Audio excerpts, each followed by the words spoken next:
Boa noite, eu sou Lívia Andrade, psicoterapeuta sistêmica, especialista em neurociências, e é com muita alegria que estamos juntos em mais um episódio da segunda temporada de Conexão Educativa, um espaço que promove o diálogo entre educação, cultura, comunidade escolar, processos formativos e tudo aquilo que impacta o desenvolvimento humano em sua plenitude. Hoje o nosso tema é delicado, mas muito essencial: a compulsão alimentar e a relação com a comida.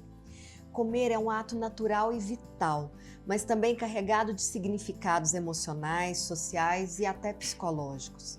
Muitas vezes a comida deixa de ser apenas uma fonte de nutrição e passa a ocupar um espaço de conforto, de fuga ou até mesmo de compensação emocional. A compulsão alimentar é um distúrbio que atinge milhares de pessoas e, mais do que uma questão de vontade, envolve emoções profundas, história de vida e a forma como cada pessoa se relaciona consigo mesma. Refletir sobre esse tema é entender que cuidar da alimentação também é cuidar da mente e do coração. É aprender a ouvir o corpo, reconhecer seus gatilhos e buscar equilíbrio entre prazer e saúde. Para falar conosco sobre esse assunto tão importante, recebemos aqui Roberta Teodoro Gomes Gregório. Tudo bem, Roberta? Tudo ótimo, um prazer estar aqui com você hoje, Lívia. É uma alegria te receber aqui também. A Roberta é nutricionista clínica, pós-graduanda em nutrição funcional. É uma profissional dedicada ao estudo do comportamento alimentar e à promoção da saúde emocional. Seja muito bem-vinda, minha querida. E para começar, vou te fazer algumas perguntas muito importantes. Vamos lá? Vamos, falar desse assunto é sempre bom. Então tá. Primeiro, eu gostaria de te perguntar o que foi, Roberta, que te motivou a estudar sobre esse tema e se aprofundar principalmente na compulsão alimentar? Então, eu falo que é uma questão pessoal, né? Eu fui uma pessoa que sofri com a compulsão alimentar por alguns anos, né? E depois disso da cura, me veio a vontade de transbordar, né? E eu achei que aprendendo mais ainda sobre nutrição, eu conseguiria fazer isso pelo outro, servir e ajudar ainda mais dessa forma. Então foi a forma que eu encontrei de, a partir da minha história, conseguir transbordar meu conhecimento e ajudar as pessoas. Isso é muito importante. Sempre que existe algo que parte de dentro de nós mesmos, isso tem força, né? Porque traz autoridade, traz a nossa história. Roberta, em que momento você percebeu que a relação com a comida ela vai além da nutrição meramente? Então, assim, desde o meu processo pessoal até entrar na faculdade, né, e entendendo um pouco, depois também passou pelo meu atendimento clínico. Então, eu sentia que era pouco o paciente sair dali do consultório com apenas um plano alimentar, de uma prescrição dietética, né? De assim, você vai comer isso tal hora, tantas gramas disso, tantas gramas daquilo.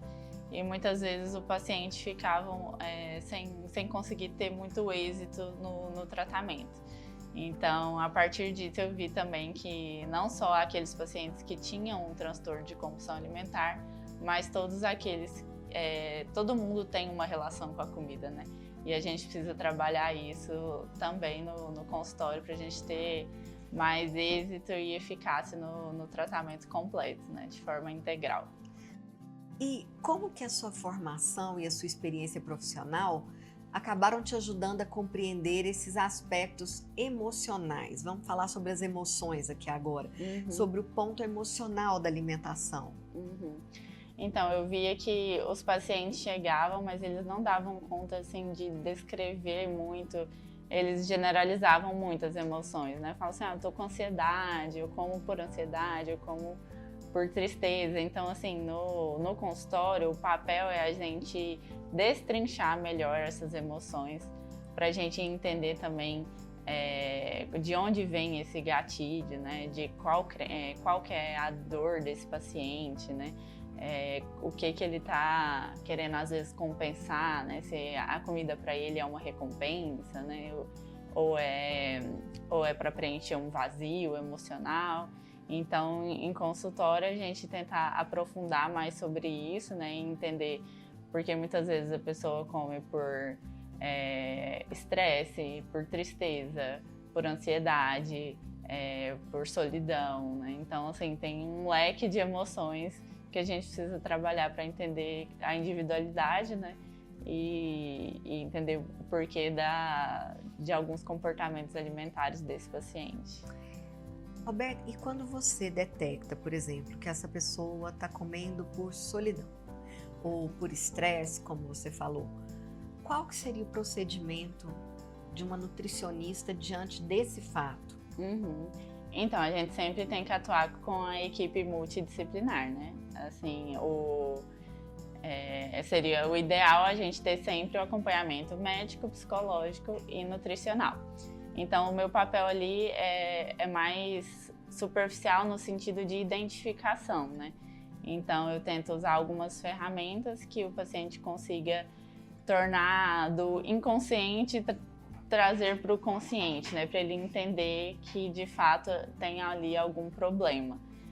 Mas depois nisso, o aprofundamento mesmo nas questões emocionais, aí seria com um profissional, psicólogo, terapeuta. Entendi. E você acredita que a forma como nós fomos educados para comer acaba influenciando os nossos hábitos na vida adulta? Ah, com certeza, né? Trivial, assim.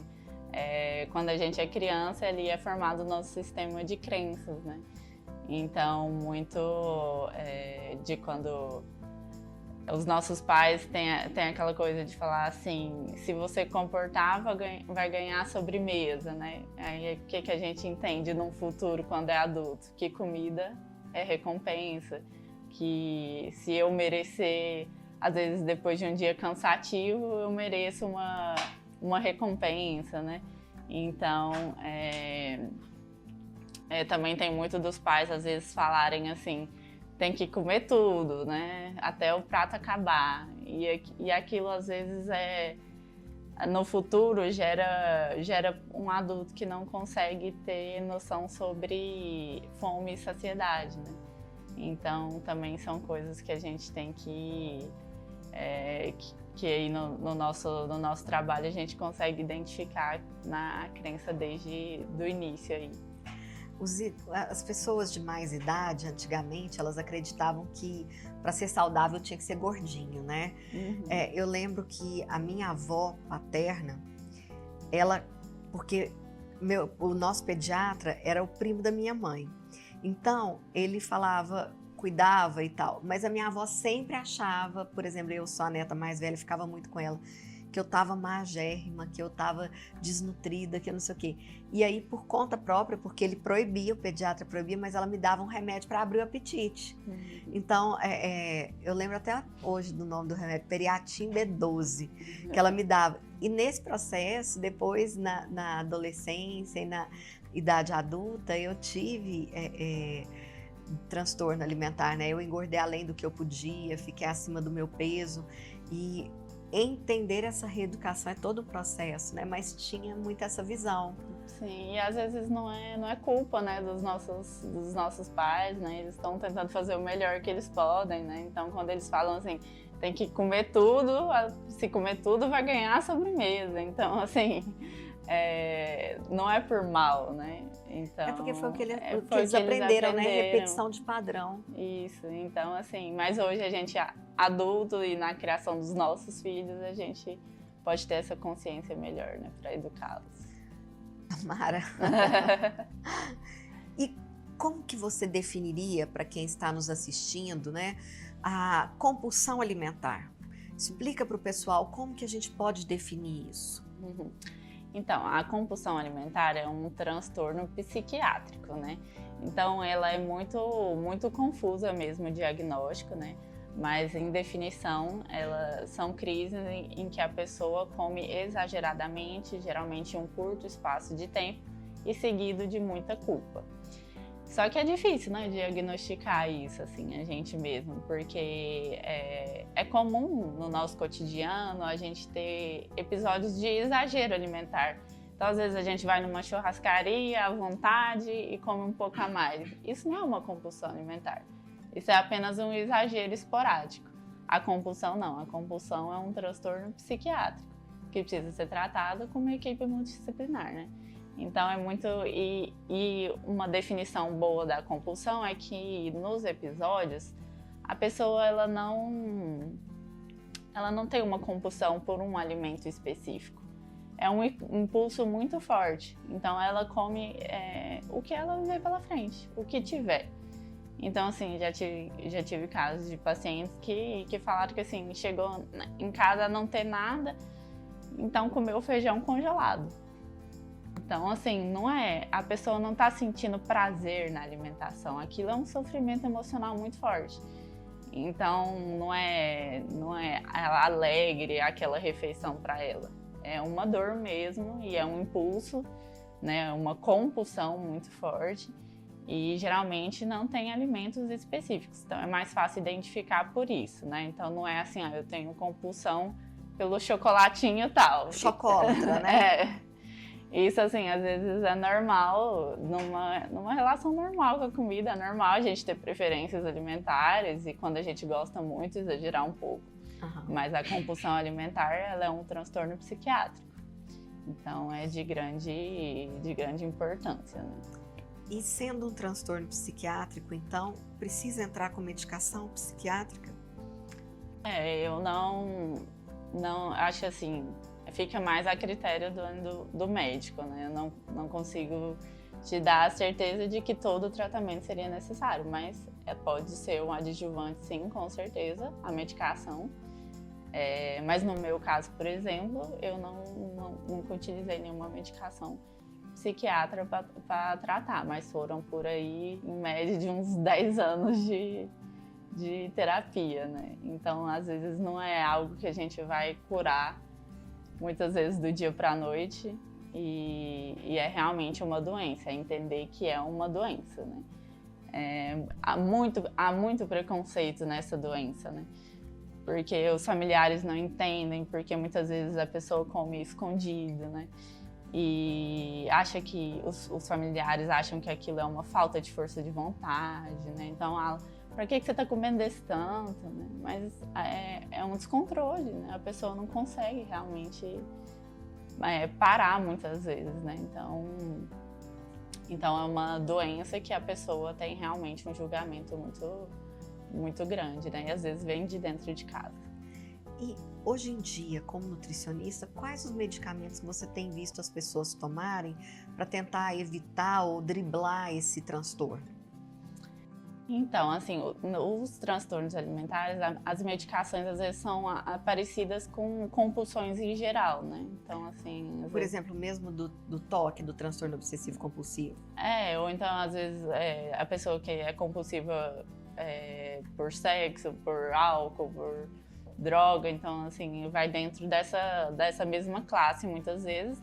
Mas hoje em dia tem muito psiquiatra utilizando as canetas emagrecedoras para, às vezes, tratamento da compulsão alimentar. E assim, a gente, óbvio, né, é uma questão nova, mas a gente está conseguindo ver, sim, benefícios no tratamento da compulsão alimentar através das canetas emagrecedoras.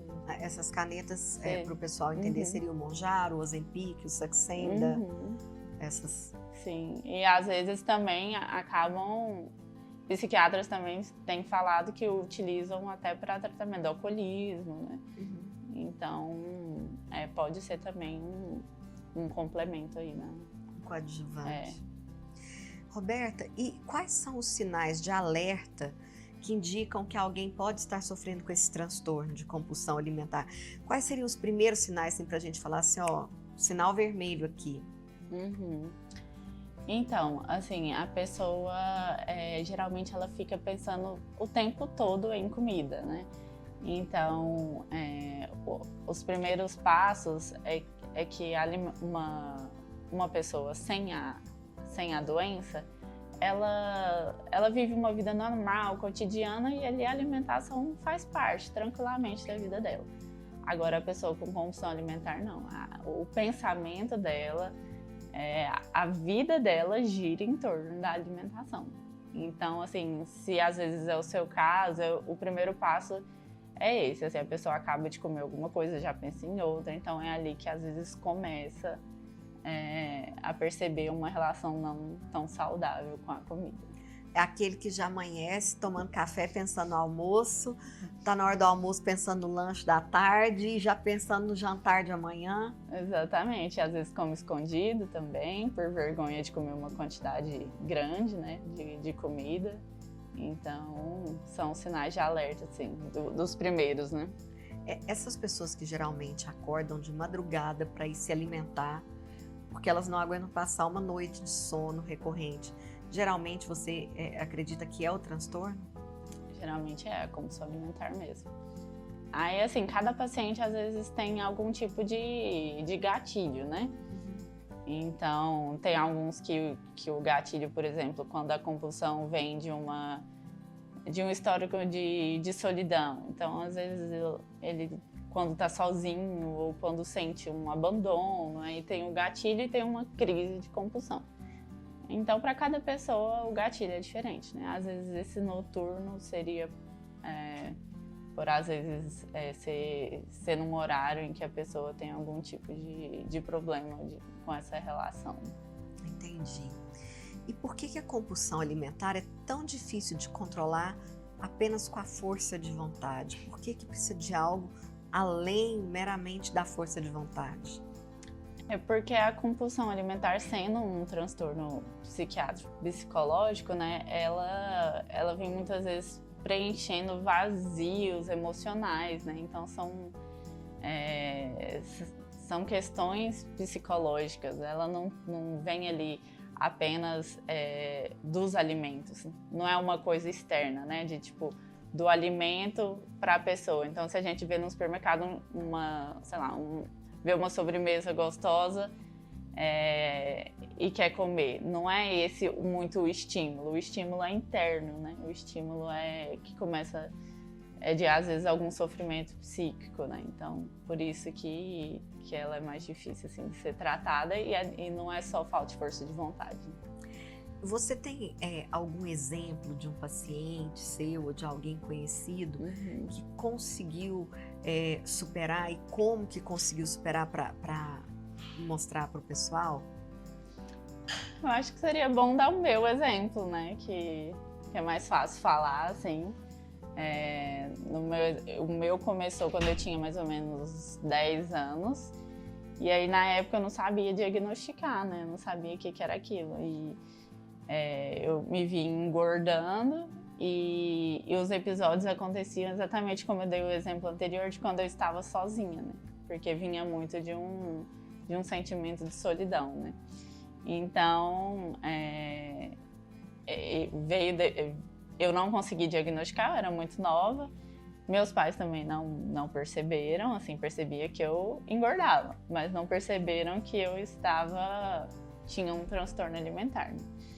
Então, me levavam em nutricionistas, então por isso também é importante ser uma nutricionista que saiba, né, trabalhar com a relação com a comida. Porque às vezes é uma nutricionista que também não vai conseguir ajudar. Então, eu passei por diversas nutricionistas que achavam que era só me dar um plano alimentar. E muitas vezes, um erro que a maioria das pessoas acham também é que a pessoa que tem compulsão, que acham que não tem que é falta de força de vontade, mas é pelo contrário, a pessoa que tem compulsão é a pessoa que tem mais força de vontade porque ela já tentou todas as dietas possíveis. Ela é considerada a rainha da dieta, né? Faz a dieta do ovo, da sopa, da lua, do não sei o quê. Então, é uma pessoa que às vezes busca muito aquilo e realmente não sabe como tratar, né? Então, comigo foi dessa forma. No começo eu não sabia, era também muito nova, né? Então, e a gente, na internet, a gente não tinha também não era tanto se falado sobre isso, mas depois, de mais velha, eu consegui me autodiagnosticar, assim, e depois procurar ajuda com o psicólogo. E foi aí, mais ou menos, uns 5 a 10 anos para que eu conseguisse falar assim que eu tô curada. Hoje em dia, realmente eu passo, igual eu falo, eu tenho uma mente magra, né? Assim, eu passo um dia que o meu dia não é voltado para alimentação. A minha vida e minha prioridade são outras, né? Então, os alimentos são para me nutrir, não para preencher algum vazio emocional. Então, acho que eu tô curada. Coisa boa e desafiadora, né? Para as pessoas entenderem melhor, existe uma diferença entre comer por fome e comer por emoção? E como perceber essa diferença para tentar evitar? Hoje em dia muito se fala sobre a fome física e a fome emocional, né? Então, um bom parâmetro é isso, assim, a fome física, a barriga ronca, né? Você sente ali aquele ronco no estômago. Geralmente você percebe que tem algumas horas que você está sem se alimentar. Às vezes você está até tranquilo e sente realmente fome, né? Já a fome emocional, às vezes, vem de um gatilho, de alguma coisa que aconteceu. Muitas vezes você não sente nenhum desconforto ali fisiológico mesmo, mas tem a necessidade de se alimentar, né? Para que preencha, assim, essa emoção. Então, vem mais da emoção, a fome emocional, né? E a fome física vem mais de uma questão biológica mesmo, no seu corpo pedindo já para se alimentar de novo, né? E repor ali os nutrientes. É muito comum a gente assistir filmes, principalmente romances, a hora que elas estão, as mulheres, né, de uma maneira geral, derrotadas ali, elas pegam um pote de sorvete, um balde de sorvete, né, e vão para frente da televisão com uma colher, né, então ali a clássica fome emocional. Exatamente, né? Depois de levar um pé na bunda, né, senta ali com um pote de sorvete. E fica, né, então, assim, a gente vê muito isso nos romances e é um gatilho, e é interessante porque parece que vem a ideia do eu mereço, né? Mas eu mereço o quê? Exatamente. Porque aí por trás daquele pote desse tamanho de sorvete, cheio de gordura, cheio de açúcar, cheio de um monte de coisa, né? Talvez devesse ter ali eu não mereço. Exatamente. Inclusive assim, eu não mereço esse relacionamento abusivo, eu não mereço essa gordura no meu organismo, eu não mereço esse tanto de açúcar, essa bomba calórica, né? E buscar talvez algo que realmente nutrisse a emoção e a alma. Aí a psicoterapeuta falando que bom. Né? Mas eu né? E nessa questão, assim, a gente nutrir o corpo, a gente precisa nutrir o corpo com os nutrientes certos, né? A gente precisa de proteínas, vitaminas, minerais, né? Então, a gente tem que olhar a comida não como uma inimiga. Então, eu acho que é um ato, se alimentar é um ato de nutrir, é um ato de amor, né? Então, eu acho que é aí que vem o amor próprio, né? Da gente olhar a comida não como uma rigidez, mas com uma questão de que, como eu me amo, eu quero colocar para dentro aquilo que vai me fazer bem, né? E o que é melhor para mim. Lógico que a gente pode também comer com prazer, né? E não que a alimentação saudável também seja ruim, né? Assim, falo de palatavelmente, né? Mas a gente pode ter esse equilíbrio entre comer com prazer e comer o que o nosso corpo realmente precisa, né? Que são os alimentos mais saudáveis. Eu acho que é isso. E dentro dos episódios de compulsão, quais são as emoções predominantes que você vê acontecer ali, que mais estão borbulhantes num episódio? Então, muitas vezes é assim, uma visão meio de túnel, assim, né? De que não tá acontecendo mais nada. A pessoa, depois que já tem o gatilho, né? Ela só pensa em colocar comida pra dentro, né? Então, e depois que vem a culpa, né? Então, assim, durante aquele momento, aquele curto espaço de tempo, parece que a pessoa tá em uma névoa, assim, emocional. E aí depois passa um tempo, aí vem o choro, a culpa, o porquê eu fiz isso, eu sou fraca, a frustração, né? Que muitas vezes a gente não entende o porquê, né? Então aí depois que começa a ter a percepção do acontecimento em si, mas no começo é um impulso muito forte. Nossa conversa está muito boa, mas eu vou ter que chamar um intervalo rápido aqui, até para a gente trocar uma ideia enquanto isso, e daqui a pouco a gente está de volta.